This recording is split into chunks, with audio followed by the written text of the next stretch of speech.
Hi guys, in this episode we are going to talk about the cranking systems, cranking systems. The start motor that you have on the screen is composed by the motor, the solenoid, the fork, the pinion bendix, and the brushes. In other words, the start motor is basically a DC motor, high torque motor, and a solenoid. The DC motor receives the power. From the output of the solenoid, and the solenoid receives the input power coming from the battery bank, coming from the crank relay. If you check the slide that you have on the screen right now, this is the typical connection for a start motor in a boat. You have the start motor. The start motor receives the main power from the crank relay, and the crank relay receives the main power from the a.c.r and battery bank, and the crank relay is activated. The coil of the crank relay is activated from the ignition position in the ignition switch, and the solenoid on the start motor is activated with a signal coming from the start position from the ignition switch. The color of that signal is yellow-red. Alright, this is the procedure to connect the typical start motor in a boat. Once again, we are going to repeat the start motor. The start motor have a solenoid. The solenoid receives the power. From the output of the crank relay, and the crank relay receives the power in the input from the a.c.r and the battery switch selector. The crank relay is closed. The crank relay is activated with a signal coming from the ignition switch. The color of that cable is purple.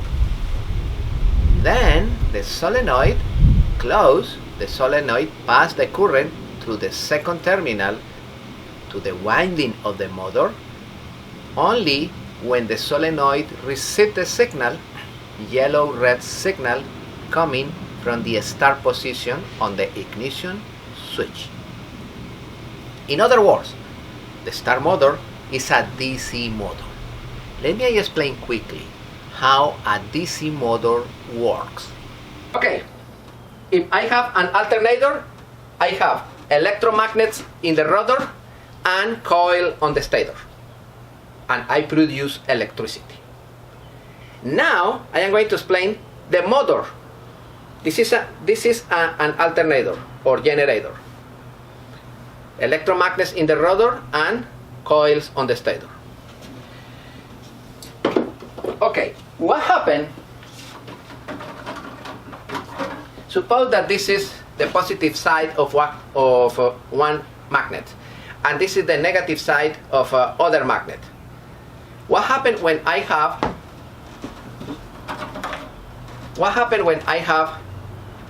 the positive and the negative pretty close? In one moment they attract, and the positive attract the negative, because this is the law of the magnetic elements. What happens if I have two positives pretty close? What happens when the positive magnet is practically in front of the other one? You can touch? No, they repel. What happens if I have electromagnets in the rotor and permanent magnets on the stator? What happens in the moment that one positive is in front of other positive, or one negative in front of other negative? The rotor spin, and the other one spin, and start the motor. Oh yeah, this is the secret to produce DC motors. the DC motors in the rotor have electromagnets. Look, the brushes enter here. The brushes bring the current from the ignition switch or activation switch. Bring the current, and immediately those pieces of metal become magnets. Positive, negative, positive, negative. And in the stator, I don't have coils. I have permanent magnets. Those are permanent magnets. If I approximate one metal, the metal is one ferrous metal, because those elements are permanent magnets. Those pieces of iron on the rotor are non-permanent magnets. They are electromagnets. They are no. If you bring the current here to the brushes, immediately become magnetics. The rotor electromagnets and the stator permanent magnets. What happens when the positive is in front of the negative and you power it, you bring the brushes here and you power the rotor, and immediately you power the rotor starts to spin at higher speed. Alright, now you understand how the DC motor works, and after that it's easy to understand how the solenoid engage the bendix when the solenoid receives the signal yellow-red.